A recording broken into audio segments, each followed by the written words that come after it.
আসসালামু আলাইকুম সুপ্রিয় শিক্ষার্থীরা, আজকে আমরা এসএসসি 2025 সালে আসছে দিনাজপুর বোর্ডের 6 নাম্বার যে প্রশ্ন ছিল সেটা সলভ করব। এটা আমাদের দ্বিতীয় অধ্যায় থেকে প্রশ্ন আসছিল, আমরা একটু দেখিনি দ্বিতীয় অধ্যায় এবং চতুর্থ অধ্যায় মিলায় আসছে। তো দ্বিতীয় অধ্যায় মেন প্রশ্ন গ ঘ। এবার আমরা একটু প্রশ্ন দেখিনি সবাই। এই যে প্রশ্ন ছিল আমার কাছে,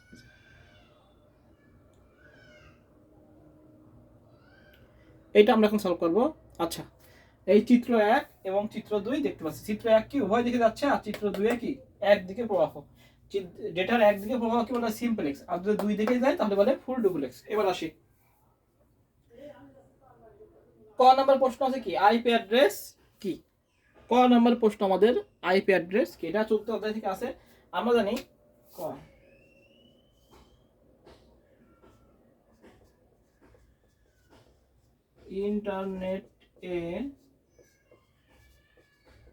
ইন্টারনেটে যুক্ত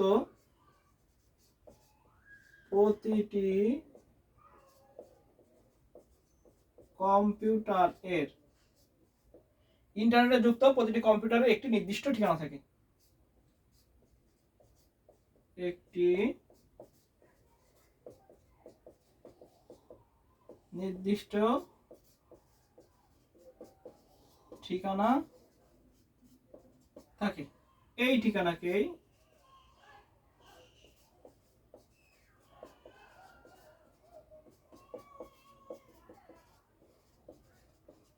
আইপি অ্যাড্রেস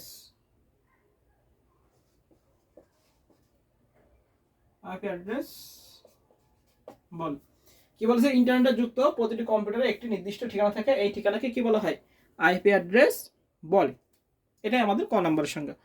হ্যাঁ, যে আইপি অ্যাড্রেস কি ইন্টারনেট যুক্ত প্রতিটি কম্পিউটারে একটি নির্দিষ্ট ঠিকানা থাকে, এই ঠিকানাকে আইপি অ্যাড্রেস বলে। আর আইপি পূর্ণরূপ কি ইন্টারনেট প্রোটোকল অ্যাড্রেস, এটা আমরা জানি। আচ্ছা, খ নম্বর বলছে কি বর্তমানে বেশিরভাগ ওয়েবসাইটই ডাইনামিক ওয়েবসাইট, কেন ব্যাখ্যা করো।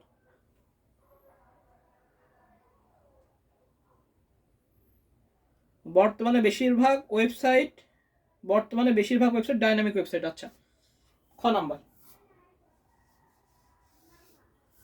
বর্তমানে বেশিরভাগ ওয়েবসাইট ডাইনামিক, কারণ কি ডাইনামিক কাকে বলে, যে সকল ওয়েবসাইট আপডেট তথ্য প্রদর্শন করে এবং ওয়েব পেজ লোডিং বা চালু করার পর ডেটার মান পরিবর্তন করা যায় তাকে ডাইনামিক ওয়েবসাইট বলে।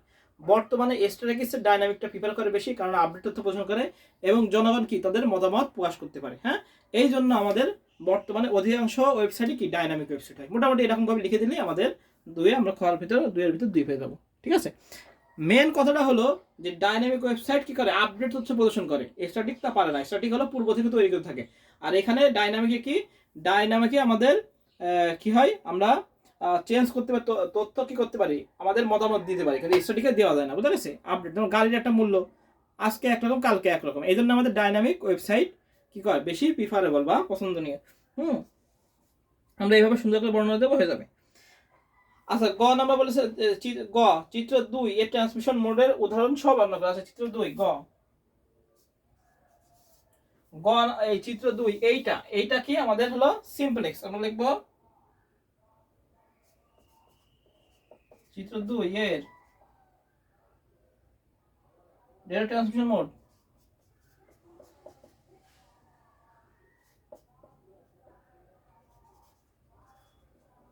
মিশন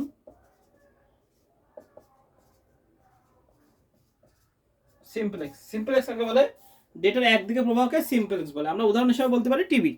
হ্যাঁ,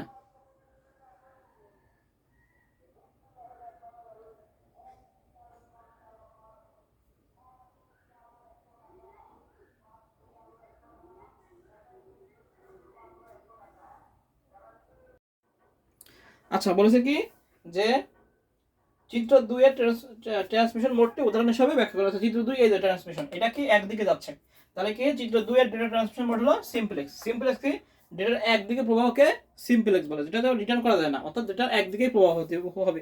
যেমন আমরা বলতে পারি টিভি। হ্যাঁ, টিভির উদাহরণ হিসেবে আমরা দিতে পারি যে সিম্পলেক্স হলো একমুখী ডেটা ট্রান্সমিশন মোড। এখানে ডেটা শুধু একদিকে প্রবাহিত হয়, যেমন প্রেরক থেকে গ্রাহক। উদাহরণ আমরা টেলিভিশন রেডিও সম্প্রসারণ বলতে পারি, যেখানে শুধু সংকেত পাঠানো হয় কিন্তু প্রতিক্রিয়া ফেরানো যায় না।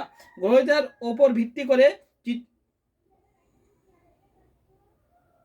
চিত্র 2 ডেটা ট্রান্সমিশন মোডটি হলো ইউনিকাস্ট। আর এটা কি ইউনিকাস্ট, যেটা হলো কি একটি এককে কি করে প্রেরণ করে, অর্থাৎ একজন থেকে একজন, 1 to 1। তাহলে এখানে বলেছে কি যে ডেটা ট্রান্সমিশন মোড হলো একটা হতে পারে হলো সিম্পলেক্স, একটা হলো সিম্পলেক্স একদিকে প্রবাহ, একটা হলো ইউনিকাস্ট। ইউনিকাস্ট কি? ইউনিকাস্ট হলো একজন থেকে একজন, 1 to 1 বলা হয়, বুঝা গেছে? এরকম বিস্তারিত লিখে দেবো, ব্যাস শেষ। আচ্ছা এবার আসি গ। গ কি বলেছে? শিক্ষা প্রতিষ্ঠান ডাটা কমিশনের চিত্র 1 ও চিত্র 2 এর মধ্যে কোনটি উত্তম? আচ্ছা চিত্র 1 এবং চিত্র 2 এর মধ্যে কোনটা উত্তম? আচ্ছা চিত্র 1 ঘ, চিত্র 1 হলো আমাদের ফুল ডুপ্লেক্স। চিত্র 1 হলো আমাদের ফুল ডুপ্লেক্স, এটা দুই দিকে যাচ্ছে ফুল ডুপ্লেক্স, আর এটা কি সিম্পলেক্স। চিত্র 2 হলো সিম্পলেক্স। এখন বলেছে কি যে আমাদের শিক্ষা প্রতিষ্ঠানের ডেটা কমিশনের ক্ষেত্রে চিত্র 1 ও 2 এর মধ্যে কোনটা বেশি উত্তম? অবশ্যই 1 নাম্বার উত্তম। কেন উত্তম? কারণ 1 নাম্বার কি আমাদের উভয় দিকেই প্রবাহিত হয়, উভয় দিকে ডেটা প্রবাহিত হয় বলে আমাদের ফুল ডুপ্লেক্সটা বেশি উত্তম। আমরা লিখবো কি উদ্দীপকের চিত্র 1 হলো full duplex mode. Full duplex মোডে পদ্ধতিতে ডেটা একই সময়ে উভয় দিকে প্রবাহিত হতে পারে, প্রেরক ও গ্রাহক উভয় একই সাথে ডেটা প্রেরণ ও গ্রহণ করতে পারে। এটি ডেটা আদান প্রদানের জন্য সবচেয়ে দ্রুত এবং কার্যকারী মোড। অন্যদিকে চিত্র 1 হলো সিম্পলেক্স বা data transfer mode. Simplex mode পদ্ধতিতে ডেটা শুধুমাত্র একদিকে প্রবাহিত হয়, পরে প্রেরক শুধুমাত্র ডেটা প্রেরণ করে এবং গ্রাহক শুধুমাত্র ডেটা গ্রহণ করে, যেখানে ডেটার বিপরীতে কোনো প্রবাহিত হয় না। এবার কি, এবার আমরা লিখবো হলো শিক্ষা প্রতিষ্ঠানের ক্ষেত্রে ফুল ডুপ্লেক্স মোড সিম্পলেক্স মোডের চেয়েও উত্তম। ফুল ডুপ্লেক্সই উত্তম। কেন কেন? আমাদের ইন্টারঅ্যাক্টিভ লার্নিং, দক্ষ যোগাযোগ, নেটওয়ার্কিং, হ্যাঁ এভাবে লিখে নিজেদের মতো লিখে দেবো, নোটিশ বোর্ডের তথ্য বা ঠিকানা বা তাদের প্রতিক্রিয়া এরকমভাবে স্কুল নিজের মতো বর্ণনা করে দেবো। হ্যাঁ তাহলে আমাদের হয়ে যাবে। তাহলে এই হলো আমাদের দিনাজপুর বোর্ড 2025 সালে 6 নং সলভ। সবাই ভালো থাকি, সুস্থ থাকি, সবাইকে আসসালামু আলাইকুম।